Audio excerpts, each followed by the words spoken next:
GK kids.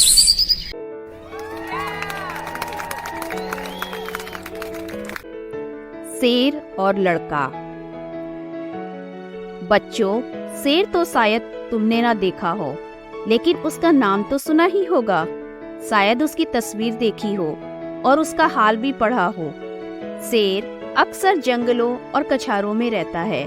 कभी कभी वह उन जंगलों के आसपास के गांवों में आ जाता है और आदमी और जानवरों को उठा ले जाता है।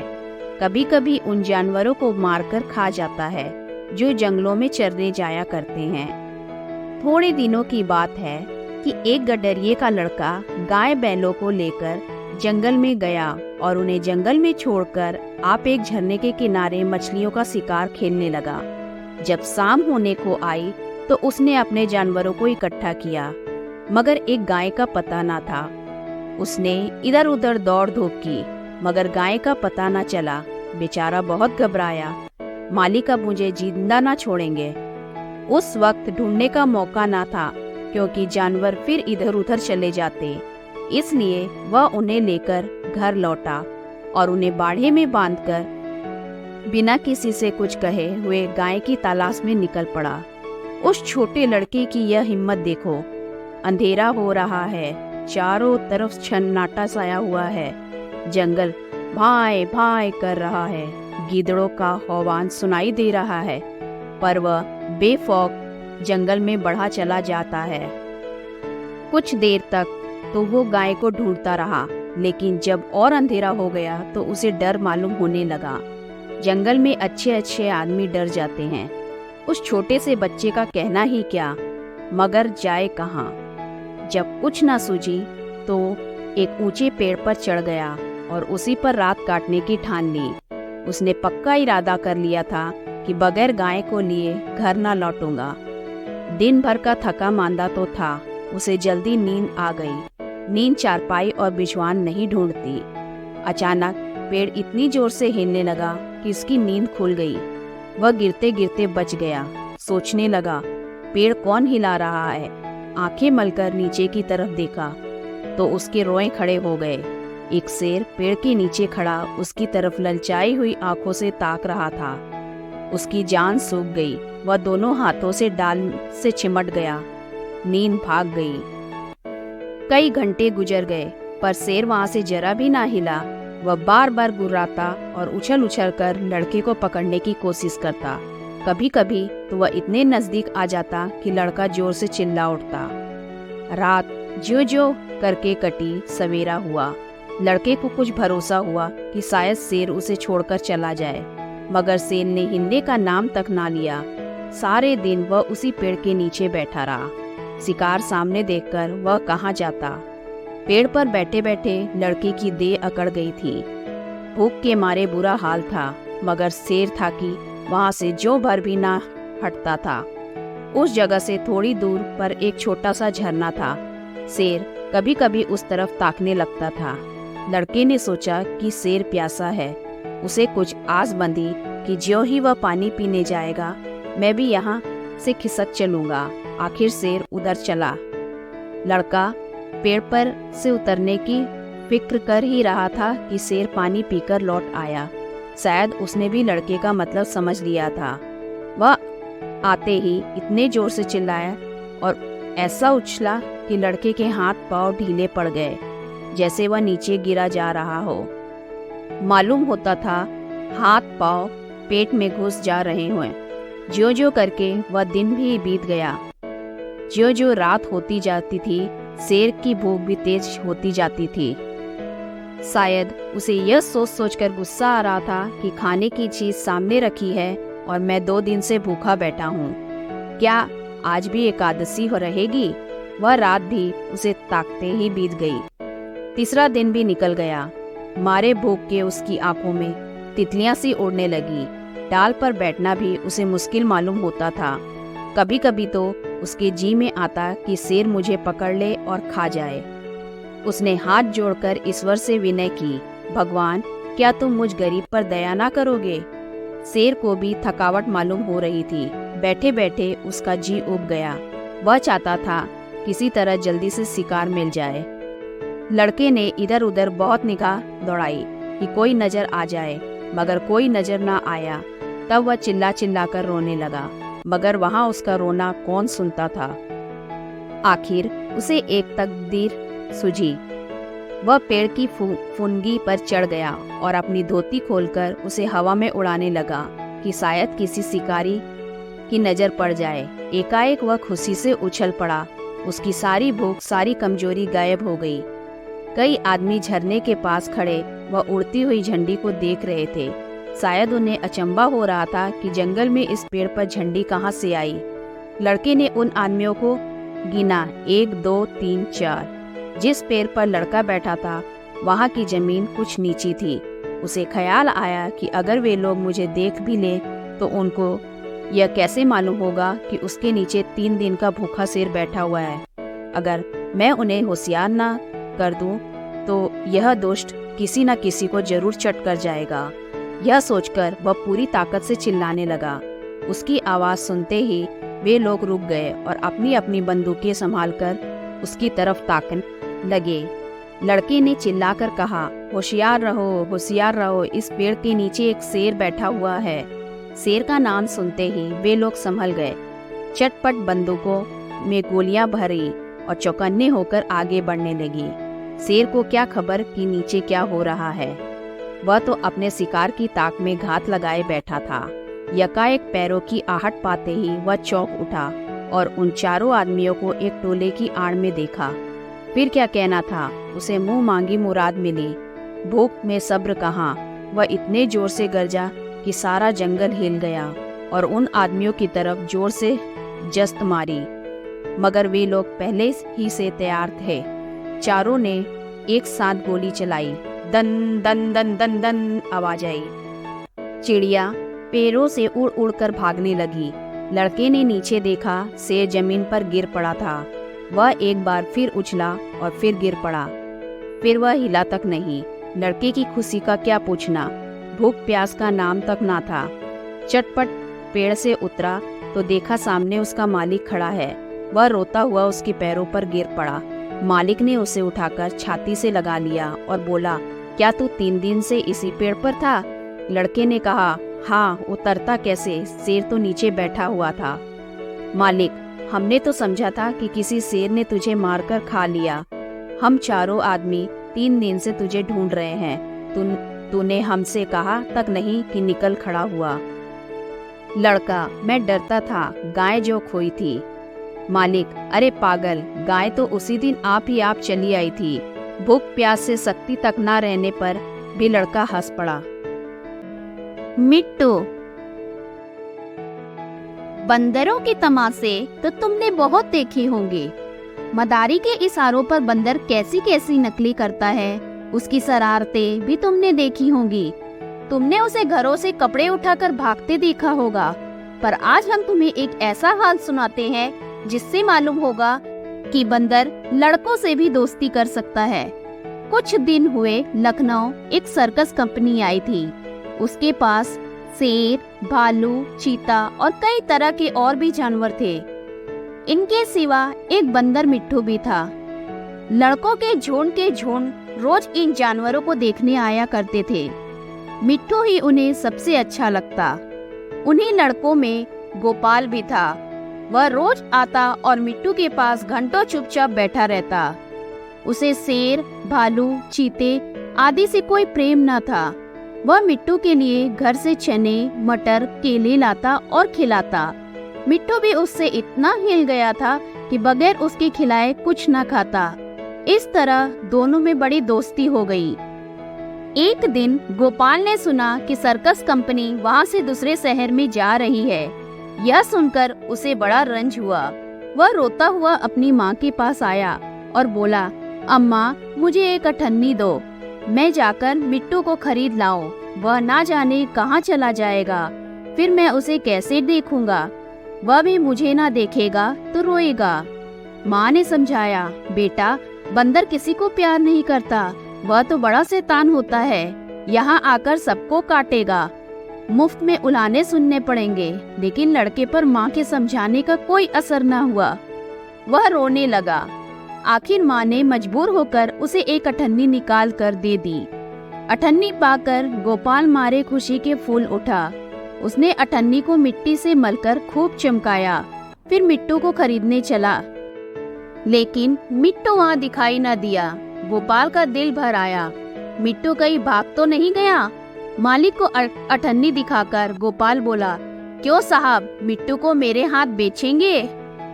मालिक रोज उसे मिट्टू से खेलते और खिलाते देखता था। हंसकर बोला, अब की बार आऊंगा तो मिट्टू को तुम्हें दे दूंगा। गोपाल निराश होकर चला आया और मिट्टू को इधर उधर ढूंढने लगा। वह उसे ढूंढने में इतना मग्न था कि उसे किसी बात की खबर ना थी। उसे बिल्कुल ना मालूम हुआ कि वह चीते के कटघरे के पास आ गया था। चीता भीतर चुपचाप लेटा था। गोपाल को कटघरे के पास देखकर उसने पंजा बाहर निकाला और उसने पकड़ने की कोशिश करने लगा। गोपाल तो दूसरी तरफ ताक रहा था। उसे क्या खबर थी कि चीते का पंजा उसके हाथ के पास पहुंच गया है। करीब था कि चीता उसका हाथ पकड़कर खींच ले कि मिट्टू मालूम कहां से आकर उसे पंजे पर कूद पड़ा और पंजे को दांतों से काटने लगा। चीते ने दूसरा पंजा निकाला और उसे ऐसा घायल कर दिया कि वही गिर पड़ा और जोर जोर से चीखने लगा।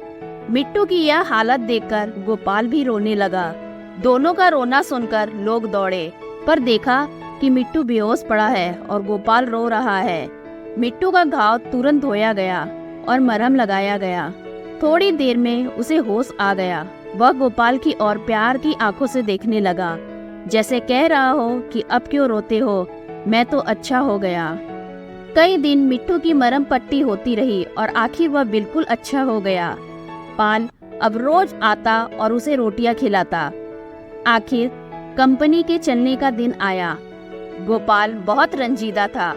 वह मिट्टू के कटघरे के पास खड़ा आंसू भरी आंखों से देख रहा था कि मालिक ने आकर कहा, अगर तुम मिट्टू को पा जाओ तो उसका क्या करोगे? गोपाल ने कहा, मैं उसे अपने साथ ले जाऊंगा, उसके साथ साथ खेलूंगा, उसे अपनी थाली में खिलाऊंगा, और क्या। मालिक ने कहा, अच्छी बात है, मैं बिना तुमसे अठन्नी लिए ही इसे तुम्हारे हाथ बेचता हूँ। गोपाल को जैसे कोई राज मिल गया। उसने मिट्टू को गोद में उठा लिया, पर मिट्टू नीचे कूद पड़ा और उसके पीछे पीछे चलने लगा। दोनों खेलते कूदते घर पहुंच गए।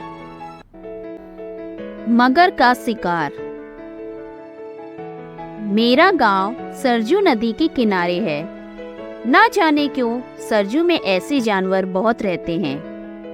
एक मर्तबा की बात है कि मैं नदी के किनारे पार जाने के लिए आया तो देखा कि कई मछुए एक बकरी के बच्चे के लिए दरिया के किनारे चले आ रहे हैं।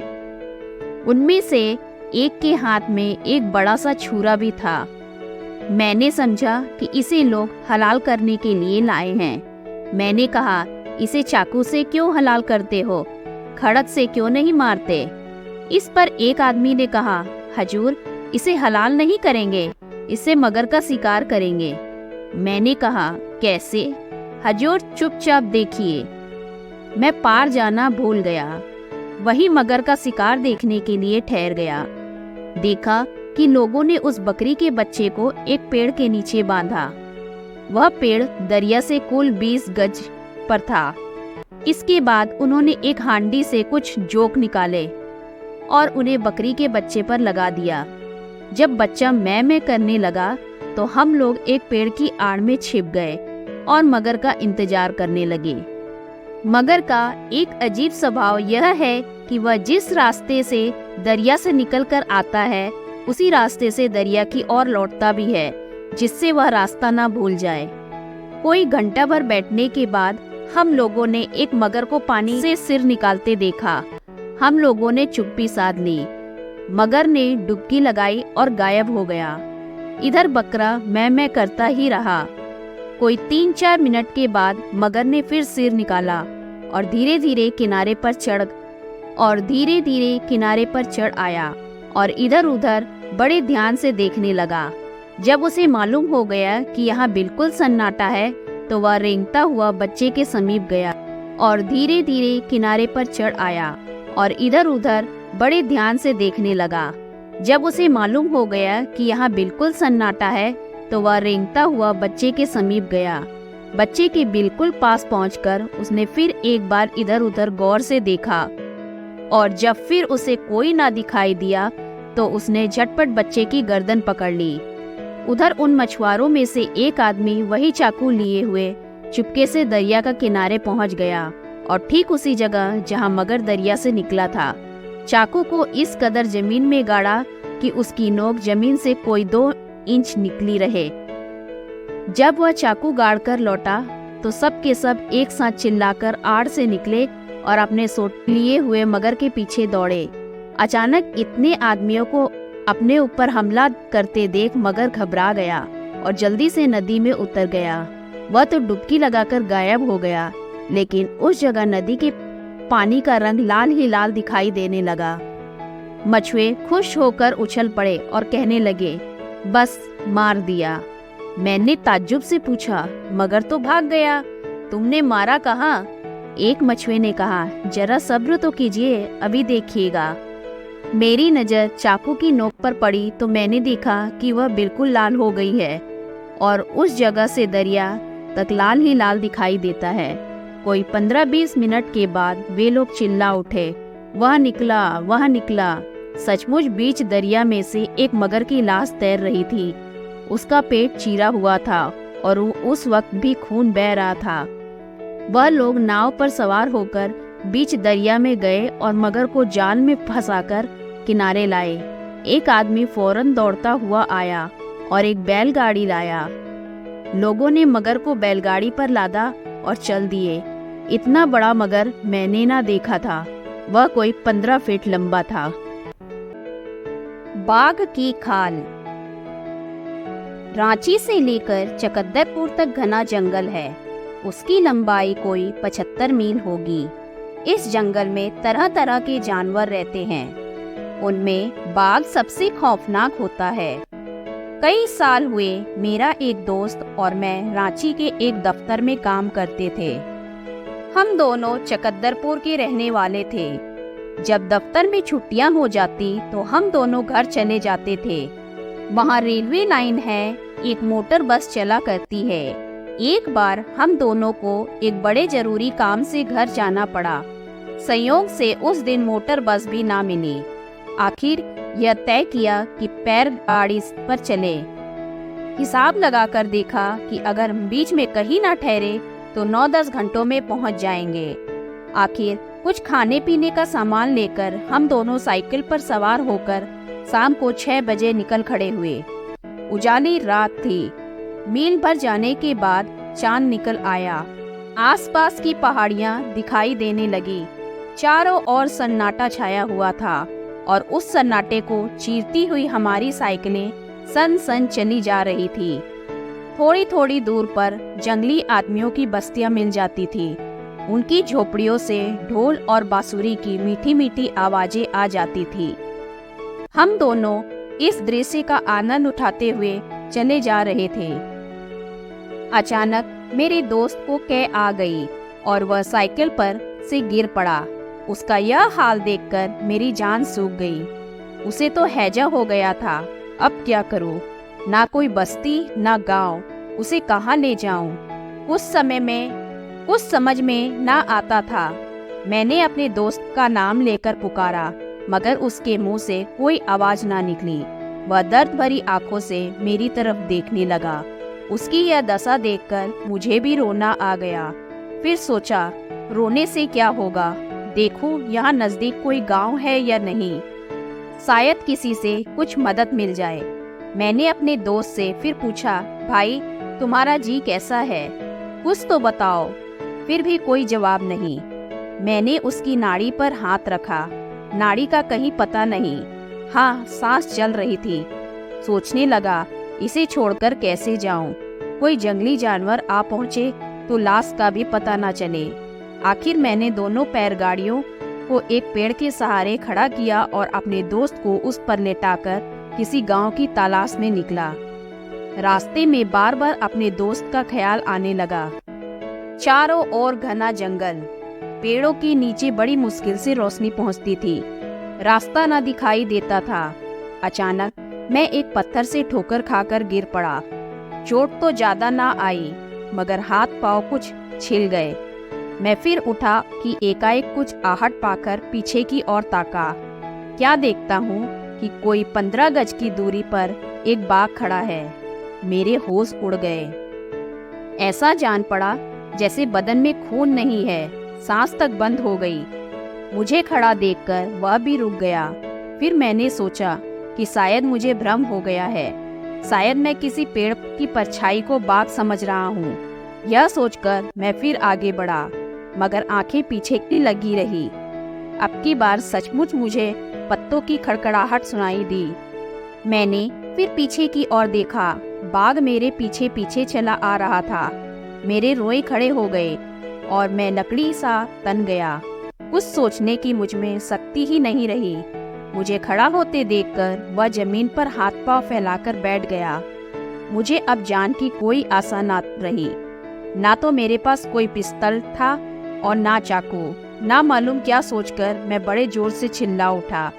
बाघ मेरी आवाज सुनते ही उठा। भोर चुपचाप जंगल की ओर चला गया। बाघ को जाते देखकर मैं इतना खुश हुआ कि क्या कहूँ।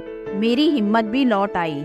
सोचने लगा, घर पहुंचकर सबको यह किस्सा सुनाऊंगा और कहूंगा कि अगर कोई इस तरह बाघ के सामने पड़ जाए तो उसे खूब चिल्लाना चाहिए। यही सोचता हुआ मैं तेजी से चला जाता था। अभी थोड़ी ही दूर गया था कि फिर कुछ आहट मिली। देखा तो सामने बाघ। मैंने तो अपनी समझ में बाघ को भगाने का मंत्र पा लिया था। लगा जोर से चिल्लाने, मगर अब भी बाघ वहां से हिला ही भी नहीं। उसका जवाब उसने यह दिया कि मुझसे 8-10 गज पर मारे खुशी की अपनी दुम हिलाने लगा। अब तो मेरी हिम्मत छूट गई। कह नहीं सकता था मैं इतनी देर तक वहां खड़ा रहा। एकाएक मोटर के हॉर्न की आवाज कान में आई। फिर सोचा शायद यह भी भ्रम हो। फिर भी मुझे कुछ हिम्मत हुई। मैं धीरे धीरे पीछे हटने लगा। कोई 8-10 कदम पीछे हटा था कि अचानक बाघ उठा। मेरा कलेजा मानो सिमट कर एड़ियों में धंस गया। बस वह मुझ पर फांदा।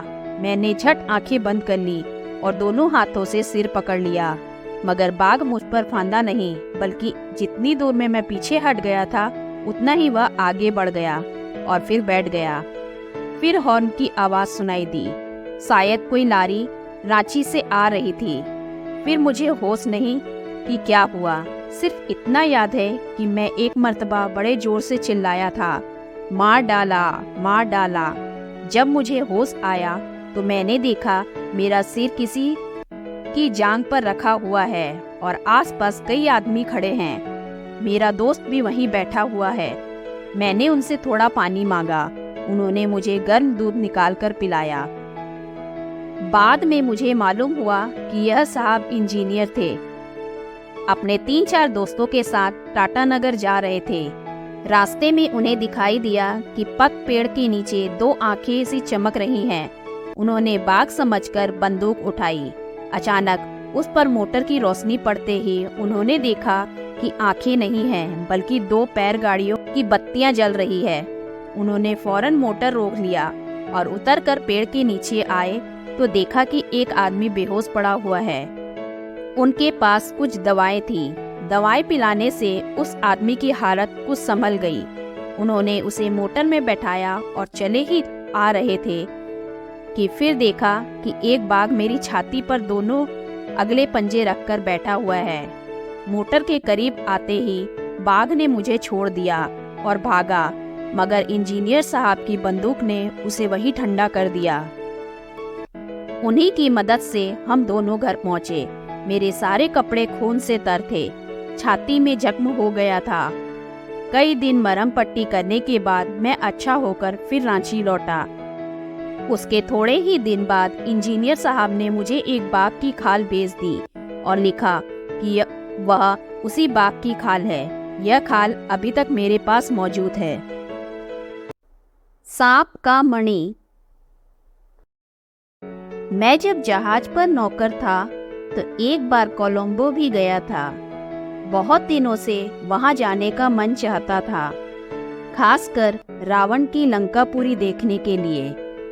कलकत्ते से 7 दिन में जहाज कोलंबो पहुंचा। मेरा एक दोस्त वहाँ किसी कारखाने में नौकर था। मैंने पहले ही उसे खत डाल दिया था। वह घाट पर आ पहुँचा था। हम दोनों गले मिले और कोलंबो की सैर करने चले। जहाज वहाँ 4 दिन रुकने वाला था। मैंने कप्तान साहब से 4 दिन की छुट्टी ले ली। जब हम दोनों खा पी चुके तो गपशप होने लगी। वहाँ के सीप और मोती की बात छिड़ गई। मेरे दोस्त ने कहा, यह सब चीजें तो यहाँ समुंदर से निकलती ही है और आसानी से मिल जाएगी, मगर मैं तुम्हें एक ऐसी चीज दूंगा जो शायद तुमने कभी ना देखी होगी। हाँ, उसका हाल किताबों में पढ़ा होगा। मैंने ताज्जुब से पूछा, वह कौन सी चीज है? सांप का मणि। मैं चौंक उठा और बोला, सांप का मणि? उसका जिक्र तो मैंने किस्से कहानियों में सुना है और यह भी सुना है कि उसका मूल 7 बादशाहों के बराबर होता है। क्या सांप का असली मणि? वह बोले, हाँ भाई, असली मणि तुम्हें मिल जाए तब तो मानोगे। मुझे विश्वास ना हुआ। वह फिर बोले, यहाँ 50 किस्म के सांप हैं, मगर मणि एक ही तरह के सांपों के पास होता है। उसे कालिया कहते हैं। यह बात सच है कि यह चीज मुश्किल से मिलती है। 50 में शायद एक के पास निकले, मगर मिलती जरूर है। मैंने सुना था कि सांप मणि को अपने सिर पर रखता है, मगर यह बात गलत निकली। मेरे दोस्त ने कहा, यह चीज उसके मुंह में होती है। मैंने पूछा, तो मुंह के अंदर से चमक कैसे नजर आती है? दोस्त ने हंसकर कहा, जब उसे रोशनी की जरूरत होती है तो वह किसी साफ पत्थर पर उसे सामने रख देता है। उस वक्त जरा सी खटका हो तो वह झट उसे मुंह में दबाकर भाग जाता है। उसकी यह आदत है कि जहां एक बार मणि को निकालता है वहीं बार बार आता है। मैं आज ही अपने आदमियों से कह देता हूँ कि वे लोग कहीं न कहीं से जरूर खबर लाएंगे। 2 दिन गुजर गए। तीसरे दिन शाम को मेरे दोस्त ने मुझसे कहा, लो भाई, मणि का पता चल गया। मैं झट उठ खड़ा हुआ और अपने दोस्त के साथ बाहर आया तो वह आदमी खड़ा था जो मणि की खबर लाया था। वह कहने लगा, अभी मैं एक सांप को मणि से खेलते देख आया हूँ। अगर आप इसी वक्त चले तो मणि हाथ आ सकता है। हम फौरन उसके साथ चल दिए। थोड़ी देर में हम एक जंगल में पहुँचे। उस आदमी ने एक तरफ उंगली से इशारा करके कहा, वह देखिए, सांप मणि रखे बैठा है। मैंने उस तरफ देखा तो सचमुच कोई 20 गज की दूरी पर एक सांप फन उठाए बैठा है और उसके आसपास उजाला हो रहा है। पहले तो मैंने समझा कि शायद जुगनू हो, पर वह रोशनी ठहरी हुई है। जुगनू की चमक चंचल होती है, कभी दिखाई देती है, कभी गायब हो जाती है। मैं बड़ी देर तक सोचता रहा कि किस उपाय से मणि हाथ लगे। आखिर मैंने उस आदमी से कहा, मुझसे बड़ी गलती हुई कि बंदूक नहीं लाया, नहीं तो इसे मारकर मणि को उठा लेता। उस आदमी ने कहा, बंदूक की कोई जरूरत नहीं है साहब, आप थोड़ी देर रुकिए, मैं अभी आया। यह कहकर वह कहीं चला गया। थोड़ी देर के बाद वह कुछ हाथ में लिए लौटा। मैंने पूछा, तुम्हारे हाथ में क्या है? उसने कहा, कीचड़। मैंने पूछा, कीचड़ क्या होगा? उसने कहा, चुपचाप देखिए मैं क्या करता हूँ। वह चुपके से एक पेड़ पर चढ़ गया और मुझे भी चढ़ने का इशारा किया। मैं भी ऊपर चढ़ा। तब वह डालियों पर होता हुआ ठीक सांप के ऊपर आ गया और एकाएक उस मणि पर कीचड़ फेंक दिया। अंधेरा छा गया। सांप घबराकर इधर उधर दौड़ने लगा। थोड़ी देर के बाद पत्तियों की खड़खड़ाहट बंद हो गई। मैंने समझा सांप चला गया। पेड़ से उतरने लगा। उस आदमी ने मुझे पकड़ लिया और कहा, भूलकर भी नीचे ना जाइएगा, नहीं तो घर तक ना पहुंचिएगा। वह सांप यही पर कहीं ना कहीं छिपा बैठा है। हम दोनों ने उसी पेड़ पर रात काटी। दूसरे दिन सुबह होते ही हम दोनों इधर उधर देखकर नीचे उतरे। साथी ने कीचड़ हटा दिया। मणि नीचे पड़ा था। मैं मारे खुशी के मतवाला हो गया। जब हम दोनों घर पहुंचे तो मेरे दोस्त ने कहा, अब तो तुम्हें विश्वास आया या अब भी नहीं? मैंने कहा, हाँ, सांप के पास से इसे लाया हूँ जरूर, मगर मुझे अभी तक संदेह है कि यह वही मणि है जिसका मूल 7 बादशाहों के बराबर है। दरियाफ्त करने पर मालूम हुआ कि वह एक किस्म का पत्थर है जो गर्म होकर अंधेरे में जलने लगता है। जब तक वह ठंडा नहीं हो जाता वह उसी तरह रोशन रहता है। सांप इसे दिन भर अपने मुंह में रखता है ताकि यह गर्म रहे। रात को वह इसे किसी जंगल में निकालता है और इसकी रोशनी में कीड़े मकोड़े पकड़कर खाता है। पालतू भालू। किसी शहर में एक बनिया रहता था। वह जमींदार का कारिंदा था। असामियों से रुपया वसूल करना उसका काम था। एक दिन वह असामियों से रुपए वसूल करके घर चला। रास्ते में एक नदी पड़ती थी, लेकिन मल्ला अपना अपना खाना बना रहे थे। कोई उस पार ले जाने पर राजी ना हुआ। वहां से थोड़ी ही दूर पर एक और नाव बंधी थी। उसमें 2 मल्ला बैठे हुए थे। कारिंदा के हाथ में रुपए की थैली देखकर दोनों आपस में कानाफूसी करने लगे। तब एक ने कहा, आओ साहू जी, हम उस पार पहुंचा दे। बनिया बहुत सीधा आदमी था। उसे कुछ संदेह न हुआ। चुपचाप जाकर नाव पर बैठ गया। इतने में एक मदारी अपना भालू लेकर वहां आ पहुंचा और कारिंदा से पूछने लगा, साहू जी कहाँ जाओगे? बनिए ने जब अपने गांव का नाम बताया तो वह खुश होकर बोला, मैं भी तो वहीं चल रहा हूँ। यह कहता हुआ वह भालू को लेकर नाव पर चढ़ गया। पहले तो मल्लाहों ने बहुत नाक भौं सिकोड़ा, मगर बाद को ज्यादा पैसा देने पर राजी हो गया। नाव खुल गई। कारिंदा दिन भर का थका हुआ था। नाव धीरे धीरे हिलने लगी तो उसे नींद आ गई। मदारी भालू की पीठ पर सिर रखे मल्लाहों की ओर ताक रहा था। उन दोनों को थैली की तरफ बार बार ताकते देखकर उसे कुछ संदेह होने लगा। यह सब ठग तो नहीं है? उसने सोचा, जरा देखूं तो इन दोनों की क्या नियत है। उसने झूठ मूठ आंखें बंद कर ली, मानो सो गया है। अब नाव जोर से चलने लगी। करीब 2 घंटे के बाद कारिंदा चौंक कर उठा तो उसे अपने गांव का किनारा दिखाई दिया। मल्लाहों से बोला, बस बस पहुंच गए, नाव किनारे लगा दो। लेकिन मल्लाहों ने उसकी बात अनसुनी कर दी। तब कारिंदा ने डांट कर कहा, तुम लोग नाव के किनारे क्यों नहीं लगाते जी? सुनते नहीं हो? इस पर एक मल्ला ने घुड़क कर कहा, क्या बकबक करते हो? हम लोगों को इतना भी नहीं मालूम कि नाव कहाँ लगानी होगी।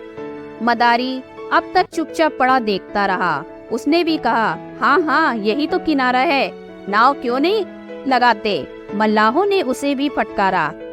तब वह चुप से कारिंदा के पास खिसक गया और धीरे से बोला, इन सबों की नीयत कुछ खराब मालूम होती है, होशियार रहना। कारिंदा को जैसे जूड़ी चढ़ आई। मील भर चलने के बाद मल्लाहों ने नाव को एक जंगल के पास लगाया और उतरकर जंगल में जा घुसे। उनके साथ ही कई डाकू जंगल में रहते थे। दोनों उनको खबर देने गए। बनिया बच्चों की तरह रोने लगा। अपना गांव मील भर पीछे छूट गया। वहां न कोई साथी न मददगार। मगर मदारी ने उसे तसल्ली दी। वह देखो, कई आदमी हाथ में मसाले लिए हुए नाव की ओर चले आ रहे हैं। जरूर यह डाकुओं का गिरोह है। कारिंदा के हाथ पांव फूल गए। एकाएक मदारी भालू को लिए हुए नाव से उतरा और किनारे पर चढ़ गया। डाकू नीचे उतर ही रहे थे कि उसने अपने भालू को उनके पीछे ललकार दिया। फिर क्या था, भालू ने लपककर एक डाकू को पकड़ा और उसके मुंह पर ऐसा पंजा मारा कि सारा मुंह लहूलुहान हो गया। उसे छोड़कर वह दूसरे डाकू पर लपका। डाकुओं में भगदड़ पड़ गई। सबके सब अपनी अपनी जान लेकर भागे। बस वही पड़ा रह गया जो घायल हो गया था। यह शोरगुल सुनकर पास ही के एक दूसरे गांव के कई आदमी जा पहुंचे। उन्होंने मदारी और कारिंदा को भालू के साथ फिर नाव पर बैठाया और नाव को ले जाकर अपने गांव के किनारे लगा दिया। उस घायल डाकू को लोग थाने ले गए। गांव में पहुंचकर कारिंदा ने मदारी को गले से लगाकर कहा, तुम पूर्व जन्म में मेरे भाई थे। आज तुम्हारी बदौलत मेरी जान बची। बच्चों, उम्मीद है मुंशी प्रेमचंद की कहानी तुम्हें बहुत ही अच्छी लगी होगी। धन्यवाद। गुब्बारे पर चीता। मैं तो जरूर जाऊंगा। चाहे कोई छुट्टी दे या ना दे। बलदेव सब लड़कों को सर्कस देखने चलने की सलाह दे रहा है। बात यह थी कि स्कूल के पास एक मैदान में सर्कस पार्टी आई हुई थी।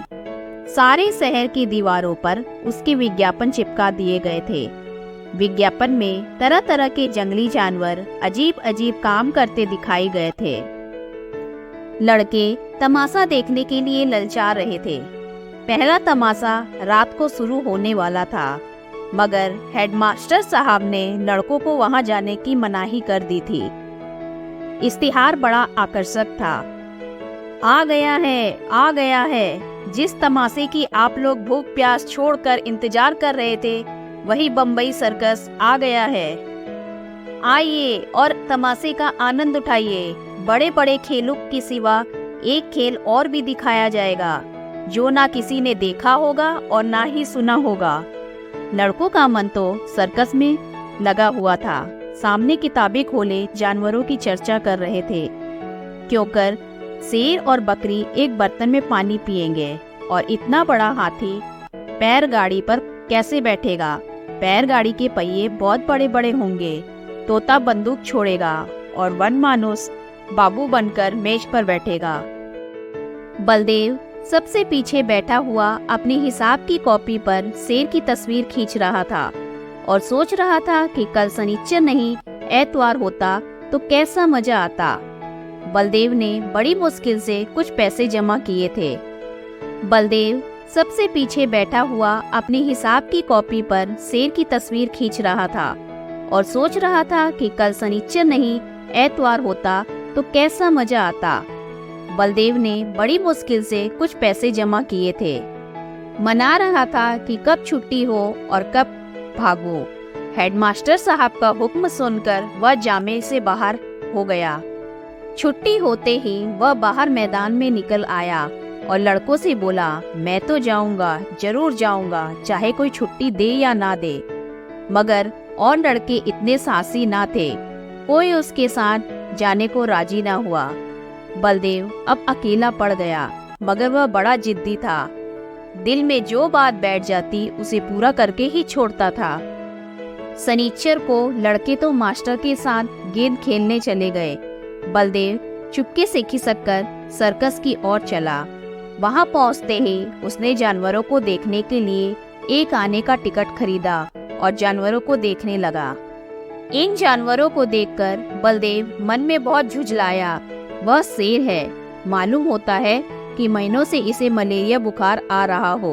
वह भला क्या 20 हाथ ऊंचा उछलेगा। और यह सुंदर वन का बाग है, जैसे किसी ने इसका खून चूस लिया हो, मुर्दे की तरह पड़ा है। वाह रे भालू, यह भालू है या सुअर, और वह भी काना, जैसे मौत के चंगुल से निकलकर भागा हो। अलबत्ता चीता कुछ जानदार है और एक 3 टांग का कुत्ता भी। यह कहकर बड़े जोर से हंसा। उसकी एक टांग किसने काट ली? दुम कटे कुत्ते तो देखे थे, पैर कटा कुत्ता आज ही देखा। और यह दौड़ेगा कैसे? उसे अफसोस हुआ कि गेंद छोड़कर यहाँ नाहक आया। एक आने पैसे भी गए। इतने में एक बड़ा भारी गुब्बारा दिखाई दिया। उसके पास एक आदमी खड़ा चिल्ला रहा था, आओ चले, आओ 4 आने के आसमान की सैर करो। अभी वह उसी तरफ देख रहा था कि अचानक शेर सुनकर वह चौंक पड़ा। पीछे फिरकर देखा तो मारे डर के उसका दिल कांप उठा। वही चीता न जाने किस तरह पिंजरे से निकलकर उसी की तरफ दौड़ा चला आ रहा था। बलदेव जान लेकर भागा। इतने में एक और तमाशा हुआ। इधर से चीता गुब्बारे की तरफ दौड़ा। जो आदमी गुब्बारे की रस्सी पकड़े हुए था, वह चीते को अपनी तरफ आता देखकर बेतहासा भागा। बलदेव को और कुछ न सूझा तो वह झट से गुब्बारे पर चढ़ गया। चीता भी शायद उसे पकड़ने के लिए कूदकर गुब्बारे पर जा पहुंचा। गुब्बारे की रस्सी छोड़कर तो वह आदमी पहले ही भाग गया था। वह गुब्बारा उड़ने के लिए बिल्कुल तैयार था। रस्सी टूटते ही वह ऊपर उठा। बलदेव और चीता दोनों ऊपर उड़ गए।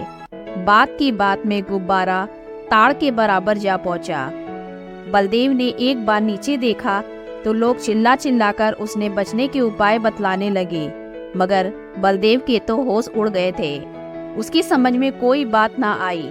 ज्यों ज्यों गुब्बारा ऊपर उठता जाता था, चीते की जान निकली जाती थी। उसकी समझ में ना आता कि कौन मुझे आसमान की ओर लिए जा रहा है।